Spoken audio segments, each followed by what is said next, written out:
ഡോൾഫിൻ്റെ അടുത്ത് കളിക്കുമായിരുന്നു. ആ ഡോൾഫിൻ അവളോട് ടോക്ക് ചെയ്തു എന്ന് പറഞ്ഞു. അതുമല്ല, അതിന് നമ്മുടെ മിന്നൂനെ കൊണ്ടുപോകണമെന്നും പറഞ്ഞു. അതൊക്കെ അവർ ചുമ്മാ പറഞ്ഞതായിരിക്കും. അവിടെ മിണ്ടാടിരിക്കും.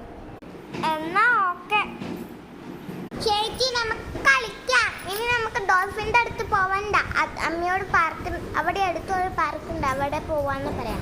അല്ലെങ്കിൽ നമുക്ക് അങ്ങനെ പോവാം. അമ്മ പാർക്കിൽ പോയാലോ? ഡോൾഫിൻ്റെ കാര്യം അച്ഛനെ വിളിച്ച് പറഞ്ഞോ? അമ്മ പറ്റിക്കണ്ട, ഡോൾഫിൻ ഒന്നും പൊട്ടിയാ. എന്തായാലും പാർക്കിലൊക്കെ പോവാം. എടി, അമ്മ വിശ്വസിക്കില്ല. എന്തായാലും നമുക്ക് പോവാം പാർക്കിലേക്ക്. എന്നാ വാ, പോവാം.